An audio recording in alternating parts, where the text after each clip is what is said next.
বক্তব্যটি খণ্ডিতভাবে প্রচার করা হয়। পুরো বক্তব্য বিশ্লেষণ করলে দেখা যায় তিনি নারীদের পর্দার গুরুত্ব বোঝানোর জন্যই এই উক্তিটি করেছিলেন, যেখানে তিনি বলেছেন, সৌন্দর্য যদি প্রদর্শনের বিষয় হতো তাহলে পৃথিবীর সবথেকে শ্রেষ্ঠ সুন্দরী ছিলেন আদিমাতা হাওয়া আলাইহিসসালাম, কিন্তু তিনি তার সৌন্দর্য প্রদর্শন করেননি।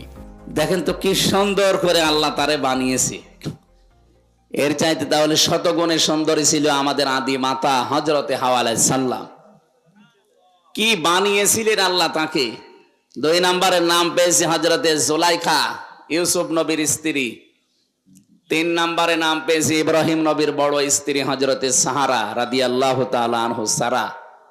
4 নম্বরে আমাদের নবী মুহাম্মদ রাসূলুল্লাহর ছোট মেয়ে হযরতে ফাতিমাতুজ জোহরা রাদিয়াল্লাহু তাআলা আনহা। এত সুন্দর করে মানুষকে আল্লাহ বানিয়েছিলেন, মেয়েদের ভেতরে 4 জনকে। সৌন্দর্য যদি প্রদর্শনের